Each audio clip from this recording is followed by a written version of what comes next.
I sat on a wooden bench outside Vanderbilt University Hospital, clutching my hands together until my knuckles turned white. The spring air carried the sweet scent of blooming dogwoods, and sunlight danced on the glass facade of the hospital. Yet none of it reached me. My husband, Daniel Carter, was lying in the intensive care unit behind those walls, fighting for his life against an enemy we never saw coming. People passed by, their conversations soft and ordinary, and for a second, I wished I could be one of them. Just another woman enjoying a warm afternoon, laughing about where to grab dinner or what to plant in her garden. But I wasn't that woman anymore. My world had narrowed to a hospital room and the relentless beeping of medical machines. Daniel used to be unstoppable. He was the kind of man who would work a 12-hour day building custom furniture, then come home and still have the energy to cook dinner and ask me about my day. He had this way of smiling that made you believe everything would be okay, even when life felt heavy. He was my safe place, my steady ground, and now, watching him fade, I felt like I was standing on quicksand. 6 months ago, we thought we had a lifetime. We talked about vacations we couldn't afford yet, a bigger house for the kids we still dreamed of having, maybe even a dog. Then Daniel came home one night pale and exhausted, brushing off his fatigue as just a long day. But the tiredness lingered, deepened, and turned into unexplained bruises and nights when he struggled to catch his breath. The doctors said words that didn't seem real: autoimmune aplastic anemia. His own body was destroying his bone marrow, shutting down the very factory that made his blood. Without a stem cell transplant, they said, there was little hope. I tried to be strong in front of him, holding his hand and whispering, "We'll get through this." But every night I cried alone in the bathroom, my sobs muffled by a towel. Because I knew something Daniel didn't. He didn't have family. He had grown up in foster care, never knowing his parents, never even knowing if he had brothers or sisters.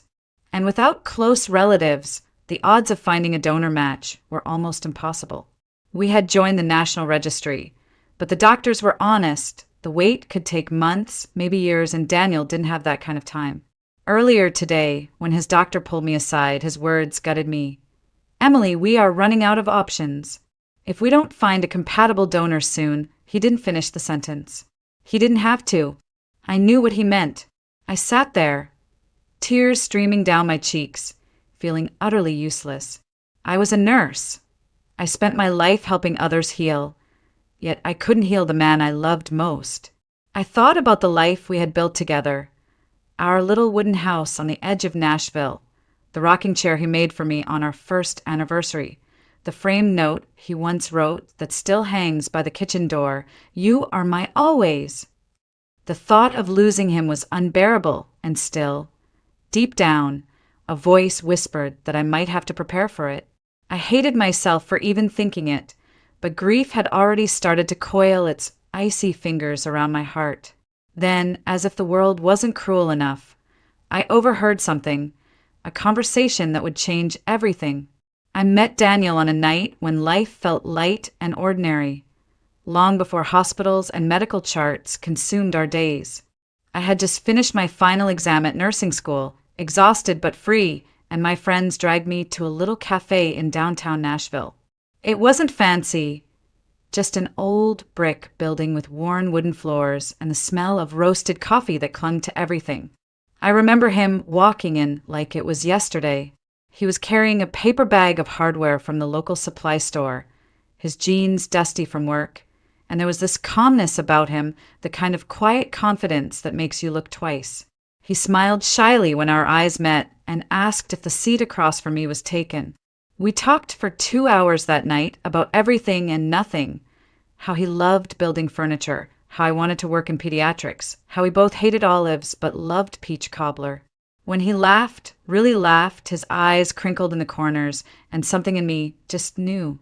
From that night on, Daniel became a constant in my life. He showed up with small surprises: a jar of honey from a roadside market, a wildflower bouquet wrapped in butcher paper, a new book because he remembered I'd once said I wanted to read it. He had a way of making the mundane feel like magic. 2 years later, we were standing under an old oak tree, saying our vows in front of family and friends. I wore my mother's pearl earrings, and Daniel cried openly when he saw me walking down the aisle. He wasn't the type of man who tried to hide emotion. He believed in showing love fully without hesitation. We moved into a small wooden house on the edge of town. A fixer-upper Daniel insisted he could handle himself. And he did. He spent weekends sanding floors, building shelves, and even crafted a rocking chair for me as an anniversary gift. That chair still sits on our porch, a silent witness to countless evenings of us rocking side by side, watching fireflies dance in the Tennessee twilight. Life felt full, even if it wasn't perfect. The only thing missing was children. We started trying soon after the wedding, expecting it to happen easily, like it seemed to for everyone else around us. But month after month, nothing changed. Doctors said my body wasn't cooperating, that I might never conceive naturally. We tried treatments, hormone shots, endless appointments, and eventually IVF. The first attempt failed. So did the second. With each negative test, I felt a little more broken, as if my body had betrayed both me and him. But Daniel, he never once blamed me. He would hold me on those nights when I cried until my head ached, whispering, "Emily, this doesn't change how much I love you." He even suggested adoption, talking excitedly about how many children needed homes, how we could still have a family. I wanted to be happy with that idea, I really did, but part of me still longed to see a child with his blue eyes and that crooked half-smile he wore when he was trying not to laugh. One day, after another failed cycle, I collapsed in his arms, apologizing through tears, saying, "You deserve a wife who can give you a family." He gently tilted my chin so I would meet his eyes and said, "Emily, I didn't marry you for children. I married you for you. You are my family." That was Daniel, steadfast, kind, and selfless. He could have been angry, resentful, even distant. Instead, he chose love every single time. Looking back now, I realize how those struggles prepared us for what was coming. The nights we held each other through disappointment, the dreams we reshaped together, they became the blueprint for surviving the storm that was about to hit. Because when Daniel fell ill, the world as we knew it collapsed. And yet, even lying there weak and pale, he still tried to be the strong one. He joked about hospital food, teased me about worrying too much, and told me we'd get through this, just like we'd gotten through everything else. But deep down, I knew this was different. This was life and death. And I wasn't ready to imagine a life without him. It started so quietly that we didn't even notice at first. Daniel would come home from the shop earlier than usual, brushing off his fatigue with a smile. "Just tired, Em. Long day, that's all." But the tiredness didn't fade. It grew heavier, like something invisible was pulling him down every day. Then came the bruises. Small at first, like he had bumped into a workbench, but soon they appeared without reason, purple blotches blooming across his arms and legs. One night, I woke up to the sound of him gasping for breath, clutching his chest as if he couldn't get enough air. The nurse in me knew something was wrong. I begged him to see a doctor, and when he finally agreed, I thought it would be something simple, a vitamin deficiency, maybe stress. Instead, we were led to a hematology specialist who ordered every test imaginable. I'll never forget the moment the results came back. The doctor sat us down, his face too serious, his words deliberate. "Daniel, you have aplastic anemia. It's rare, and in your case, it's severe. Your bone marrow is shutting down." I felt like the air had been knocked out of me. Daniel just nodded, calm as always, and asked, "What do we do?" The answer was both simple and impossible. You need a bone marrow transplant. Without it, your body can't produce blood cells. But the process requires a donor match, ideally a sibling or close relative. I remember looking at Daniel, silently begging him to say there was someone, but I already knew there wasn't. Daniel had grown up in foster care, bounced from home to home, never knowing his parents or any siblings. He had no family tree to turn to, no one to call. We signed up for the National Donor Registry immediately, but the doctors were honest. It could take months, maybe longer, to find a compatible stranger. And Daniel didn't have that kind of time. The disease moved fast. He became pale, his strong hands trembling when he tried to pick up a cup. The man who once built furniture until midnight now struggled to walk across the living room. Even then, he tried to protect me. He joked about the hospital gowns, about how he'd always wanted to try that bald look once his hair started thinning from medication. At night, when he thought I was asleep, I could hear him whispering prayers under his breath, asking for strength, not for himself, but for me. I'd hold his hand in the hospital bed and force a smile, saying things like, "We're going to beat this." But inside, I was terrified. Terrified of losing him. Terrified of waking up to an empty house. Terrified of facing a life I hadn't planned for. One afternoon, after another round of transfusions, the doctor pulled me aside. His voice was gentle, but carried the weight of finality. "Emily, we are running out of options. If a match doesn't come through soon, I'm afraid he doesn't have much time." I nodded, unable to speak, feeling the tears burn behind my eyes. I had seen death before. Working as a nurse, you face it more often than most people. But nothing prepared me for the thought of losing Daniel. I walked outside into the hospital courtyard, desperate for air, desperate for anything that could steady me. That's when I heard it. 2 hospital employees were on break nearby, talking casually, unaware I could hear them. "You know that guy in ICU? Carter? He looks just like this guy who lives out in Pine Hollow." I swear, it's like looking at the same person. My heart stopped. Pine Hollow, a small mountain town just a couple of hours away? Could it be nothing more than coincidence? Or could it mean Daniel had family out there, someone who might be a match? For the first time in weeks, I felt something I hadn't dared to feel. Hope. Fragile, trembling hope, but hope nonetheless. I stood frozen in the courtyard, their words echoing in my ears. "He looks just like this guy who lives out in Pine Hollow." Pine Hollow was a small mountain town, about a 2-hour drive east of Nashville. I had only been there once during nursing school for a community outreach program. It was the kind of place where life slowed down, where people still waved at strangers passing by. Could it be a coincidence? People resembled each other all the time, but something inside me whispered otherwise. Daniel had grown up in foster care, abandoned at birth with no information about his family. He had spent years wondering if there was someone out there with his same eyes, his same crooked smile, someone who might actually share his blood. I remembered the time he almost tried to find his biological parents. We were sitting on our porch one summer night when he admitted, "Sometimes I think about looking for them, but what if they didn't want me then? Why would they want me now?" His voice had carried a quiet ache when I didn't know how to soothe. So he buried the thought, focused on building a life with me, choosing to believe that family was what you built, not what you were born into. But now, family wasn't just an abstract idea. It could mean the difference between life and death. That night, I barely slept.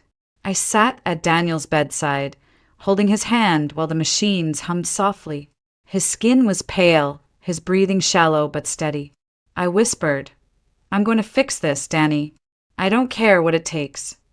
The next morning, I marched into work and filed for emergency leave. My boss, bless her heart, didn't ask many questions. She knew Daniel's situation and just hugged me before signing the form. I packed a bag, my heart pounding with a mix of dread and determination. I didn't even know the man's name, only that he lived in Pine Hollow and apparently looked like my husband. I had no plan, just a single picture of Daniel on my phone and a fragile thread of hope. Before leaving, I went to Daniel's room. He was awake, smiling faintly when he saw me. "You look like you're about to take on the world," he teased, his voice weak but warm. I kissed his forehead and whispered, "I might be." He tried to ask more, but I stopped him. "Don't worry about it, okay? Just rest. I'll be back before you know it." I wanted to tell him everything, about Pine Hollow, about the man who might be his family, but I couldn't risk giving him hope only to break it if it turned out to be nothing. The drive out of Nashville felt surreal.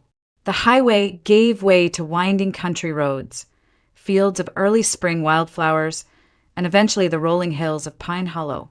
As I crossed the old wooden bridge leading into town, I whispered a silent prayer. Please let this be real. Let there be someone out there who can save him. I parked near a small general store and stepped out, clutching my phone tightly. The people here moved at a different pace, farmers loading feed sacks, an elderly woman sweeping her porch, kids riding bicycles on dusty streets. Every face I saw, I studied carefully, searching for some trace of Daniel's sharp jawline, his eyes, anything. I stopped at the general store and approached the clerk, a man in his 50s with kind eyes. Excuse me, I'm looking for someone. I don't know his name, but people say he looks like this. I showed him Daniel's photo. The man's eyes widened immediately. You're probably talking about Luke Henderson. Lives out by the cornfields on County Road 6. Yeah, he does look like that. My heart skipped. Could you give me directions? He did, and I thanked him before heading back to my car. My hands trembled on the steering wheel as I drove toward what might be the answer to every desperate prayer I'd whispered in the past few months. I didn't know if this Luke Henderson was actually related to Daniel, but I knew one thing for sure. I was about to find out. The road to County Road 6 was little more than a stretch of cracked pavement winding through tall pines and open fields. A soft drizzle began to fall, the kind that seemed to hang in the air like a fine mist, clinging to my windshield and blurring the edges of the horizon. I slowed as I spotted the mailbox with faded white letters. Henderson. The house behind it was old, weathered, and surrounded by a field of corn stubble and muddy tire tracks. A rusted swing creaked in the wind, and somewhere in the distance, a dog barked. For a moment, I sat in the car, gripping the steering wheel, my pulse thudding in my ears. What if I was wrong? What if I was about to knock on a stranger's door and make a fool of myself? But then I thought of Daniel, his frail hand clutching mine, his smile trying to hide the fear in his eyes, and I stepped out of the car. The wooden steps groaned as I climbed them. I knocked, lightly at first, then harder when no one answered. After a moment, the door creaked open. A man stood there, taller than I expected, broad-shouldered but slightly stooped, with dark blonde hair falling loosely over his forehead. His eyes my breath caught.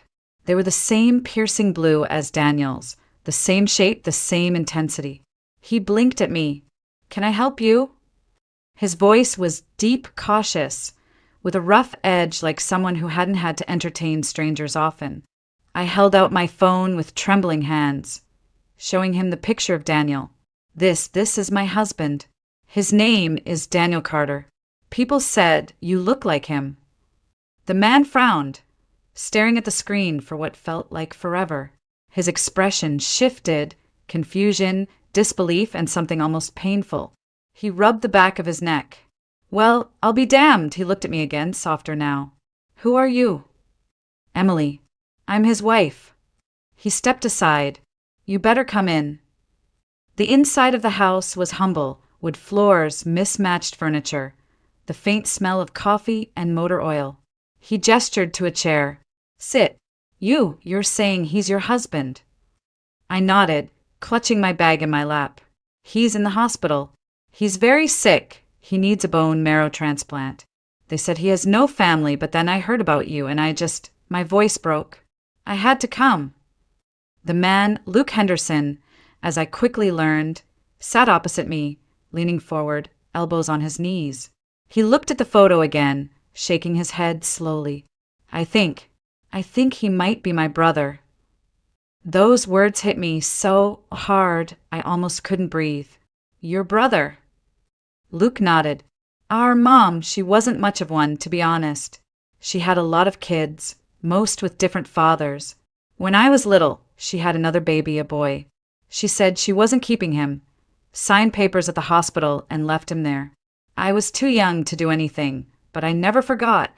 Always wondered what happened to him.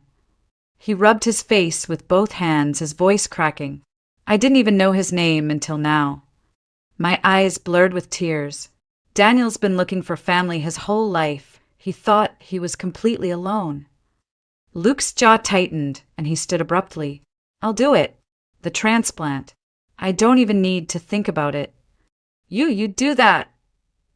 He's my brother. If there's a chance I can help him live, of course I will. He walked into the kitchen and returned with his truck keys. When do we go? For a second, I just stared at him, stunned by how quickly he'd made the decision. In my head, I had imagined convincing him, explaining the situation, maybe even begging, but there was none of that.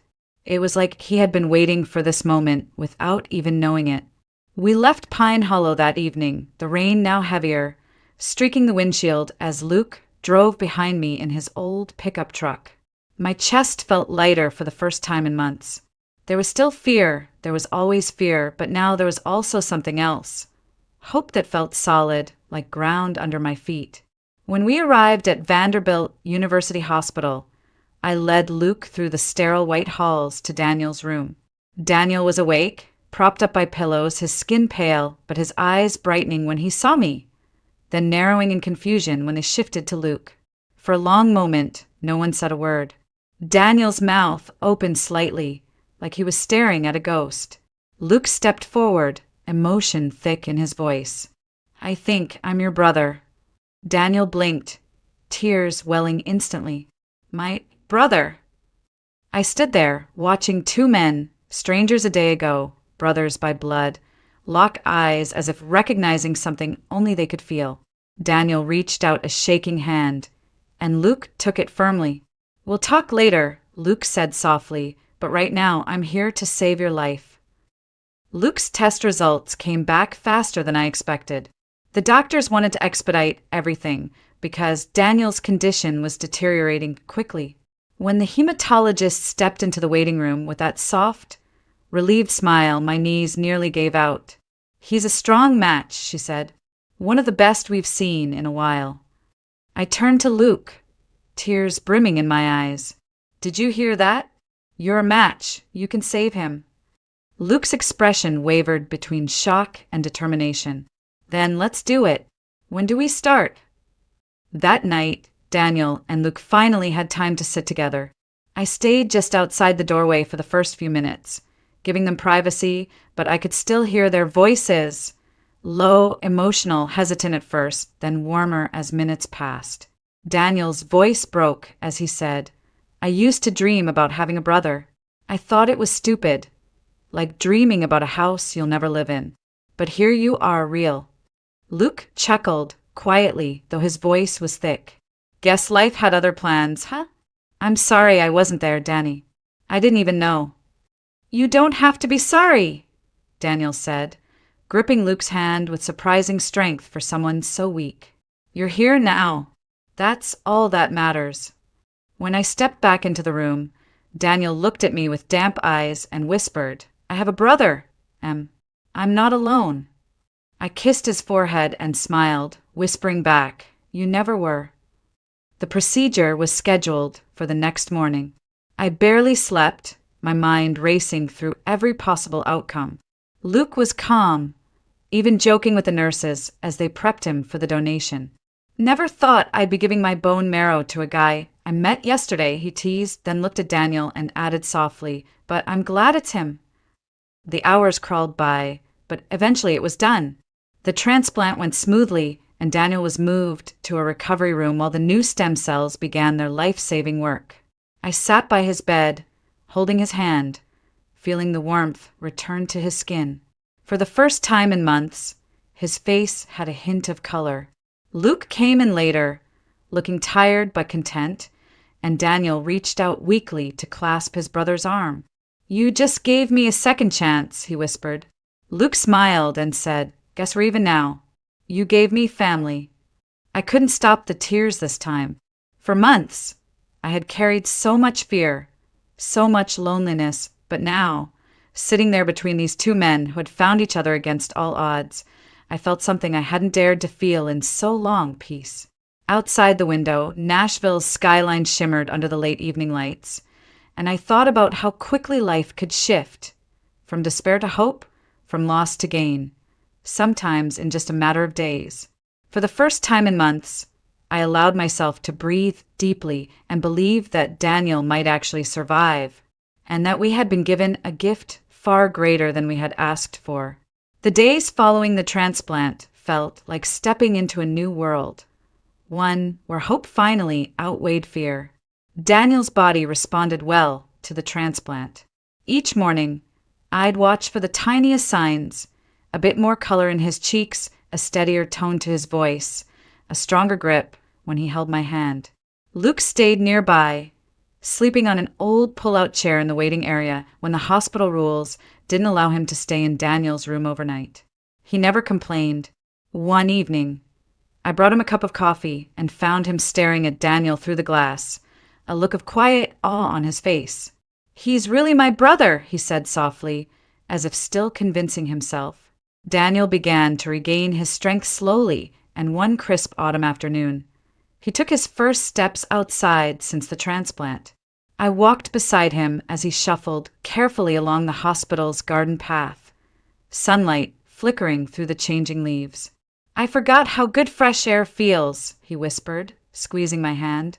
A week later, Daniel was discharged, and we returned to our little wooden house on the edge of Nashville, this time with Luke following in his old pickup truck, a permanent addition to our lives. The house felt different now, fuller somehow, like it had been waiting for this reunion all along. In the weeks that followed, Luke became a regular presence. He and Daniel would sit on the porch in the evenings, sharing childhood memories, at least what little Daniel had of his foster homes, and Luke filling in gaps about their mother, their early years, the siblings Daniel had never met. One evening, Luke handed Daniel a small, worn pocket knife with their father's initials carved into the handle. "It's all I have left of him," Luke said quietly. "I want you to have it." Daniel held it with shaking hands, tears slipping silently down his cheeks. The community of Pine Hollow sent cards, prayers, even casseroles when they heard what had happened. People I'd never met sent notes like, "Family is everything.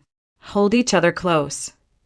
There was something profoundly healing about strangers caring enough to reach out.